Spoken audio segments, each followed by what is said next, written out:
Marvelous, isn't it? How a seemingly small emotion can tower over our lives. Today, I invite you to settle in for a thoughtful exploration of how the fearful avoidant attachment style deals with anger. We'll wander through the foothills of apprehension, rummage around in memories of childhood turmoil, and emerge on the other side with a clearer sense of how anger can transform from a hidden demon into a faithful ally. Let us begin with a scene from an old, dimly lit theater of the mind, a place where resentment tiptoes backstage. The fearful avoidant style, as I've come to understand, is like a restless character forever toggling between two extremes, a fierce craving for emotional intimacy and a stubborn resistance to it. On one hand, there is a yearning to be loved, needed, and comforted. On the other, a deep-rooted instinct to flee the instant something feels too close or too threatening. This eternal dance can be dizzying enough, but when anger enters the stage, matters become even more dramatic. Consider a childhood moment. You're 5 or 6 years old, perched on the edge of a too-tall chair at a too-big table. Perhaps a parent dismisses your attempts to express frustration. You blurt out, "I'm upset," but they wave it away with a curt eye roll or a scolding remark.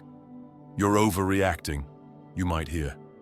A second parent, or maybe an older sibling, exclaims you're being defiant. Suddenly, that faint annoyance within you becomes a shameful secret to be locked away. The next time it arises, you stifle it. The next, you bury it still deeper. Each time, that small spark glows a bit brighter in the darkness of your unspoken emotions. Soon, it's hot enough to scorch anyone who draws too near. I've seen many who identify with the fearful avoidant style describe a life of mental gymnastics to keep the peace. In countless relationships, romantic, platonic, familial, they do all they can to dodge the pang of anger.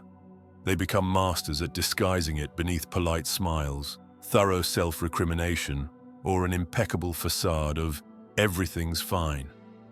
Yet the truth is, everything is not fine. It's as though a flood is being held back by a flimsy gate. All it takes is one push, maybe an unkind word or a perceived betrayal, for the gate to buckle, unleashing a torrent of rage. People with this attachment style often share a common lament. "I don't show my anger until it explodes at a 9 or 10 out of 10, so everyone thinks I've gone out of my mind." Does this sound familiar?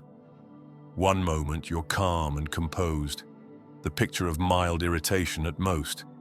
The next, you're hurling words like spears, red-faced, hearts pounding, tears possibly streaming because the shame of losing control is as overwhelming as the anger itself. Picture this. You've stayed silent about small grievances. A friend's unkind joke here, a co-worker's dismissive attitude there, always telling yourself that it's not worth addressing. "It's only a 2 out of 10, you mutter, "barely worth mentioning." You ignore the pinch in your stomach and the slight elevation in your pulse. You hush your instinct that says, "Speak now, draw a boundary." Instead, you cling to the idea that voicing such a petty annoyance may threaten the relationship. So, you lock it away, as you've always done. A week or two passes, and your friend, or partner, or colleague steps across that boundary again, perhaps more boldly this time, emboldened by your silence. By now, it's a 4 or 5 out of 10, yet still you swallow it down. You remind yourself that conflict is dangerous, that showing anger might make you seem irrational. After all, somewhere in your past, you were taught that anger is monstrous, a destructive force that no well-meaning soul should ever unleash. Better to keep it hidden. Before you realize it, the boundary is crossed for the 10th, 11th, 12th time. Now you're at a rolling boil, an 8 or 9 out of 10. Your heart might feel like it's pounding with the force of cannon fire. Then comes that final straw. some seemingly insignificant comment or a tiny request that can no longer be borne, and you roar in indignation. The look of shock on the other person's face is matched only by your own horror as you catch sight of yourself in a metaphorical mirror. "Where did that come from?" they might exclaim. And inside you ask yourself the same question. At this point, the fearful side collapses, and the avoidant side wants to slam the door. You feel guilty for what you've said or done. Perhaps you're consumed by regret, or a gnawing fear that you'll be abandoned, labeled unstable or unworthy of love. Then comes the scalding shame. You promise yourself you'll rein in this pesky anger in the future. You vow to be calmer, quieter, less volatile next time. But here is the hidden irony. You never learn to navigate that low-level, 2 out of 10 resentment in a healthy, honest manner. So the cycle repeats. And each time, the explosion and subsequent remorse feel like an uncontrollable phenomenon.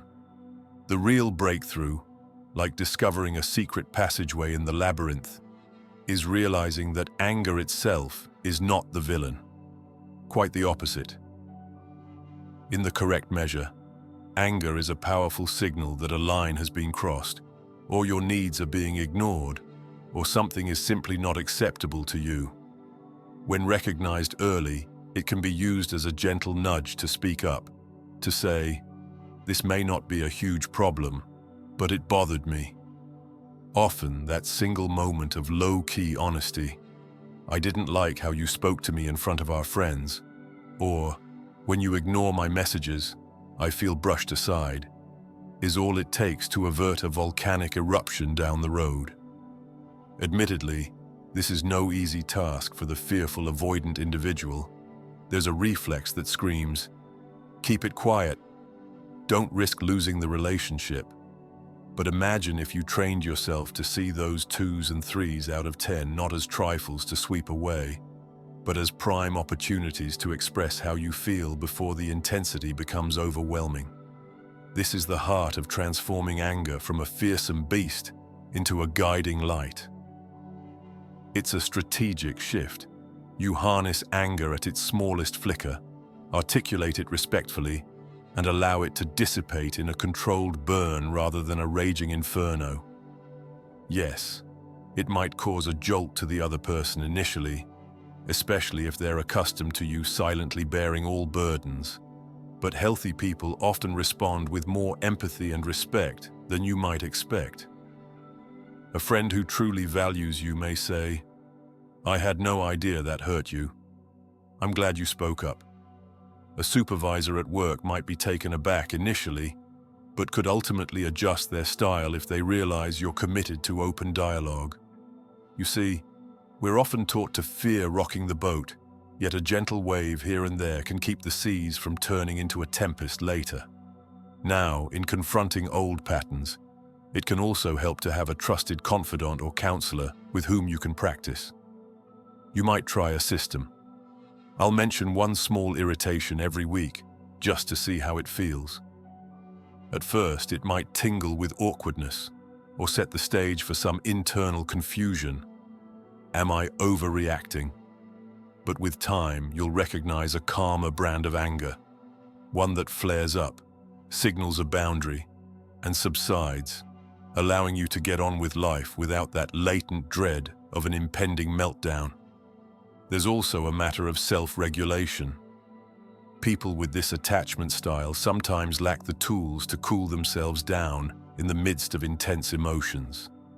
You might consider mindfulness exercises or even creative outlets, a brisk walk, expressive writing, or a grounding technique that helps you reconnect with your body. This is how you practice containing that 2 or 3 out of 10, acknowledging it, and letting it pass without condemnation or denial. Over time, the anger feels less threatening because you've proven you can handle it. It's vital to recognize that every boundary you set in a healthy, timely manner fosters trust and security in your relationships. People see that you communicate openly, they learn how to respect your limits, and they also gain permission to express their own. This reciprocity can be a remarkable gift, transforming interactions from tense guessing games into genuine, respectful connections. Ultimately, bringing awareness and validation to those flickers of anger might be a game changer. It transforms a pattern of fear-driven outbursts into a consistent practice of self-respect and trust building. And that's the essence of moving toward a more secure attachment. Instead of locking anger away until it's a monstrous presence, you invite it to the conversation when it's still manageable, treating it as a signal to be heeded rather than a taboo emotion that must never see the light of day. So, I leave you with this invitation. The next time you sense that small rumble of anger in your chest, don't smother it. Pay attention. Ask yourself gently, which boundary is being nudged? Or, what do I need to say right now to keep this from ballooning? The more you practice this skill, the more you'll discover that anger can indeed be a guide and not a tyrant.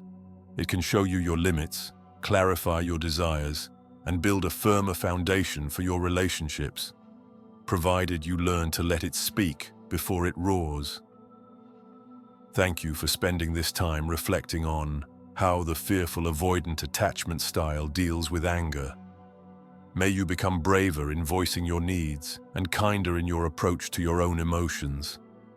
And if you ever find yourself feeling that surge of frustration, consider whether it might be a wise friend whispering, "Now is the moment to speak."